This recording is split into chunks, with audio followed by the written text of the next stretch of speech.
నమస్కారం సార్. శ్రీమాత్రే నమః. సార్, జూన్ మాసంలో ద్వాదశ రాశుల వారికి జాతకరీత్యా స్థితిగతులు ఎలా ఉండబోతున్నాయంటారు? ఫస్ట్ ఆఫ్ ఆల్ మనం ప్లానటరీ పొజిషన్ కనుక చూసుకున్నట్లయితే శని మనకి అక్కడే ఉంటాడు, కుంభంలోనే ఉంటాడు సంవత్సరం వరకు, ఇంకో 11 నెలల వరకు. మీనరాశిలో రాహు కూడా అక్కడే ఉంటాడు. కాకపోతే 2వ తేదీ మేషంలోకి తన ఓన్ హౌస్లోకి మార్స్ వస్తున్నాడు. ఇప్పుడు ప్రజెంట్ 4 గ్రహాలు మనకు వృషభంలో ఉన్నాయి. ఎవరెవరంటే రవి, గురువు, బుధుడు, శుక్రుడు. ఇందులో శుక్రుడు గురువు ఏమో అస్తంగత్వంలో ఉండి కొంచెం గురువు 19వ తేదీ నుంచి అస్తంగత్వం తగ్గుతుంది చెప్పాలంటే ఆల్మోస్ట్. అండ్ అదేవిధంగా శుక్రుడు మీకు 13వ తేదీ నుంచి మిథునంలోకి, బుధుడు 14వ తేదీ నుంచి మిథునంలోకి, రవి 15వ తేదీ నుంచి మిథునంలోకి మారిపోతాడు. ఈ 4 గ్రహాలు 3 గ్రహాలు పక్కకు పోతాయి. దీంతోపాటు మీకు కేతు కన్యారాశిలో ఉన్నాడు. ఈ యొక్క గ్రహస్థితిలో ఆల్మోస్ట్ ఈ యొక్క నెలలో 4 గ్రహాలు మారుతున్నాయి. జూన్ మాసంలో కన్యారాశి వారికి జాతకరీత్యా స్థితిగతులు ఎలా ఉండబోతున్నాయంటారు? అలాగే చూసుకున్నట్టయితే కండిషన్ కానీ, ఫైనాన్షియల్ సిచ్యువేషన్స్ కానీ, బిజినెస్ సిచ్యువేషన్ కానీ, జాబ్ రిలేటెడ్ కానీ, మ్యారిటల్ లైఫ్ రిలేటెడ్ కానీ, ఏదైనా ప్రమాదం పొంచి ఉండే అవకాశం కానీ, వీటిల్లో ఏదన్నా వీళ్ళకి అనుకూలత ఉందా లేకపోతే వ్యతిరేకంగా ఉందా సార్ ఈ రాశి వారికి? ఫస్ట్ ఆఫ్ ఆల్ వీళ్ళకి లగ్నంలో రాహు సంచరిస్తున్నాడు రాశిలో. సో దీనివల్ల ఏంటంటే కొంత వైరాగ్య ధోరణి ఉంటుందని మనం గతం నుంచి చెప్పుకుంటున్నాం. కాకపోతే లక్ ఏంటంటే వీళ్ళకి 14వ తేదీ నుంచి ఓన్ హౌస్లోకి బుధుడు వస్తున్నాడు, 10th హౌస్లోకి. ఇది ఒక రకంగా చెప్పాలంటే వీరి జీవిత భాగస్వామికి విదేశాల్లో ఏదైనా ఉద్యోగం చేయడానికి లేదా విదేశీ అవకాశాలకు బాగుంది. కాకపోతే 2వ స్థానాధిపతి అస్తంగత్వ దోషంలో ఉన్నందుకు మనీ విషయంలో మాత్రం కొంచెం స్ట్రెస్ నడుస్తూనే ఉంటుంది. సిబ్లింగ్స్ నుంచి సహకారం ఉంటుంది, అందులో ఎటువంటి డౌట్ లేదు. అదేవిధంగా కొంతమంది చూడండి, ఇప్పుడు ప్రాపర్టీస్ మూలంగా ధనయోగం సంపాదిస్తూ ఉంటారు. ఇది రియల్ ఎస్టేట్ కావచ్చు, ఇంటీరియర్ డిజైనింగ్స్ కావచ్చు, ఇటువంటి విషయాల్లో బాగుంది. అదేవిధంగా కొంత సంతానాన్ని విదేశాలకు పంపించాలని చేసే ప్రయత్నం మాత్రం ఫలిస్తుంది, అందులో ఎటువంటి సందేహం లేదు. కాకపోతే కొంచెం పోటీలకు పోయి గొడవలు కొంచెం అయ్యే ఛాన్సెస్ ఎక్కువగా చూపిస్తుంది. ఎందుకంటే 6లో ఉండే శని కుజుడిని చూస్తున్నాడు. సో అది మెయిన్ కారణము. కాకపోతే ఈ 7వ స్థానంలో రాహు ఉంటూ సప్తమం అనేది పాపకత్తెరలో పడింది. కాబట్టి వీళ్ళు వివాహ సంబంధించిన విషయంలో తొందరపడకుండా ఉండడమే మంచిది, అది మెయిన్గా గుర్తుపెట్టుకోవాలి. బట్ ఏదైనప్పటికీ కూడా ఈ 9లో ఉండే గ్రహాలన్నీ 10లోకి వస్తున్నాయి మనకి దాదాపుగా 13, 14, 15 తారీఖులు. సో ఉద్యోగ అవకాశాలు బ్రహ్మాండంగా పెరుగుతున్నాయి, దానికి ఏమి ఇబ్బంది లేదు. అండ్ అట్లాగే కొంచెం భూమికి సంబంధించిన విషయంలో ఘర్షణ ఏర్పడినప్పటికీ భూమూలక లబ్ధి అయితే గ్యారంటీగా ఉంది, అందులో ఎటువంటి సందేహం లేదు. అండ్ లాభాలకి సంబంధించింది కొంతవరకు గతంతో పోల్చుకుంటే కొంత పాజిటివ్గానే ఉంటుంది. కాకపోతే అష్టమంలో కుజుడు ఉండడం అనేది ముఖ్యంగా కన్యా లగ్నం వారికి కాస్త వాహన సంబంధించిన విషయాల్లోని, లేకపోతే ఏదైనా పవర్ రిలేటెడ్, ఇంట్లో ఏదైనా పవర్ రిలేటెడ్ మనమే పోయి చేస్తుంటాం, అక్కడ షాక్ కొట్టడం ఇట్లాంటివి ఉన్నాయి. కాబట్టి అది కాక ఎండాకాలం ఎండాకాలంలో కాస్త ఎండకు వెళ్ళేటప్పుడు వేడి సంబంధంగా వచ్చే ఇబ్బందులు, వీటితో కొంత జాగ్రత్తగా ఉండాలి. వీరు కొంచెం యువకులకైతే కొంచెం ఎక్కువగా వేడి కురుపులు రావడము ఇట్లాంటివి చూపిస్తున్నాయి. ఈ జాగ్రత్త తీసుకుంటూ ఉన్నట్లయితే ఖచ్చితంగా వీరికి అన్ని విధాలా బాగుంటుంది. ఈ రాశి వారికి రెమెడీ చేసుకుంటే కలిసి అవకాశం ఉంది చెప్తారు?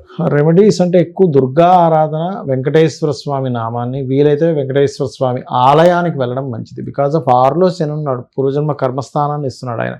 దానికి దైవానుగ్రహం కలిగితే పూర్వజన్మ కర్మ మరింత ఫ్రూట్ఫుల్గా వస్తుంది వారికి. సరే, ఇప్పుడు కొంతమంది కంటే చదువుకున్న వాళ్ళు ఉన్నప్పుడు జాతకం డేట్ ఆఫ్ బర్త్ ఇవన్నీ రాయడం జరుగుతుంది. కొంతమందికి ఏమో ఊర్లలో పల్లెటూరులో ఉన్న వాళ్ళకి రాయడానికి వీలవ్వదు, కానీ లేదు వాళ్ళకి జాతకం లేని వాళ్ళ సిచ్యువేషన్ ఏంటి ఉంటే ఇలా చూసుకోవడం వీలవుతుంది? తప్పకుండా అండి. జాతకం లేని వాళ్ళంటే మనం న్యాచురల్ జోడోయిక్ సైన్ నుంచి తీసుకుంటాం. న్యాచురల్ జోడోయిక్ సైన్లో కూడా 6th హౌస్ కేతు అయ్యాడు.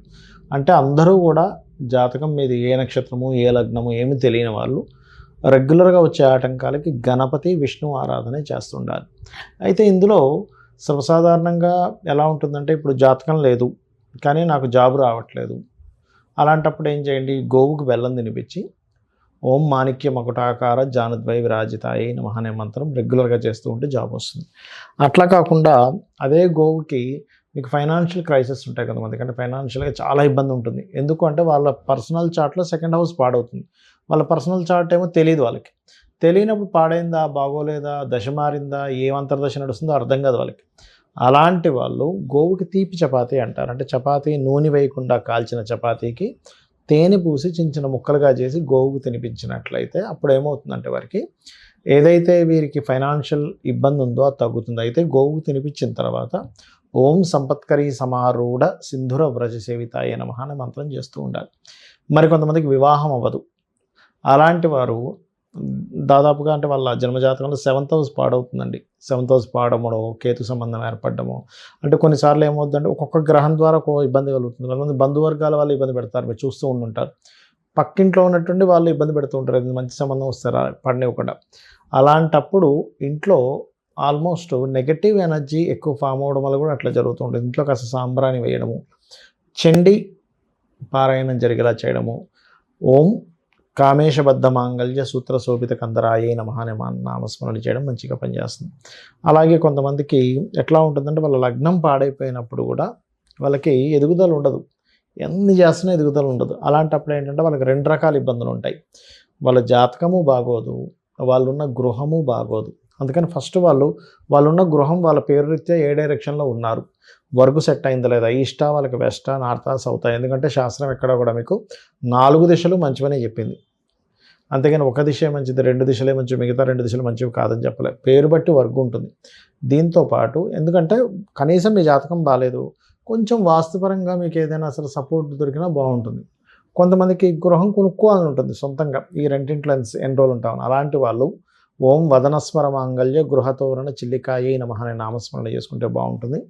అయితే ఇక్కడ ఏంటంటే ఒక్కోసారి వాస్తు చూపించుకుందామంటే కూడా డబ్బులు ఉండవు కొంతమందికి. అలాంటి వారికి నేను చెప్పేది ఒకటే, ఇంట్లో గోమూత్రం దొరుకుతుంది మనకి. గోమూత్రాన్ని ఇల్లు మొత్తం చల్లేసి ఒక 10-15 నిమిషాలు ఉన్న తర్వాత కల్లుప్పు వాటర్ వేసి తుడిపిచ్చేసేయండి. అప్పుడు ఇంట్లో ఏదైనా వాస్తు దోషం ఉన్నా కూడా తొలగిపోతుంది. అలాగే సంతానం కలగట్లేదు అనుకోండి, కానీ జాతకం తెలియదు, ఓం దిగంబర దిగంబర శ్రీ పాదవల్లభ దిగంబరాయే నమః, లేకపోతే జయ గురుదత్త శ్రీ గురుదత్త. ఈ జయ గురుదత్త శ్రీ గురుదత్త అనేటువంటిది కోర్టు కేసెస్ ఉన్నా కూడా పనికి వస్తుంది. అంటే కోర్టు వ్యవహారాల్లో ఇబ్బంది పడుతున్నాము, 100% పనిచేస్తుంది వీరికి. అట్లాగే అప్పులు ఉన్నాయి, ఓం అపర్ణాయ నమః మనం చాలా వీడియోలో చెప్పాం.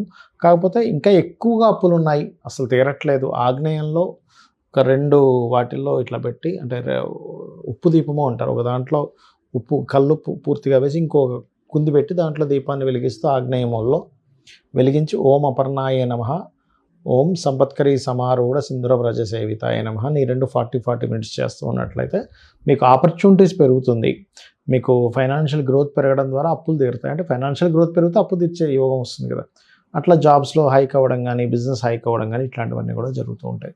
సో ఇట్లా ఒక్కొక్క దానికి ఒక్కొక్క నామం చేసుకుంటూ జాతకం ఉన్నా లేకపోయినా అధైర్యపడకుండా, మనకు శాస్త్రం ఏంటంటే నా జీవితం ఇలాగే ఉంది, నా తలరాత ఇలాగే ఉందని కూర్చోడానికి కాదండి. నా తలరాత పూర్వజన్మలో తెలుసో తెలియక చేసిన కర్మ వల్ల వచ్చింది, కానీ నేను అమ్మవారిని పట్టుకొని అమ్మవారి నామం చేసుకుంటే బయటపడగలుగుతాను అనేటువంటి ఒక హోప్ని ఇస్తుంది మీకు ఇది. సో ఆ రకంగా చేసుకోవచ్చు, మీరు బయటపడవచ్చు 100%. Thank you sir. శ్రీమాత్రే నమః.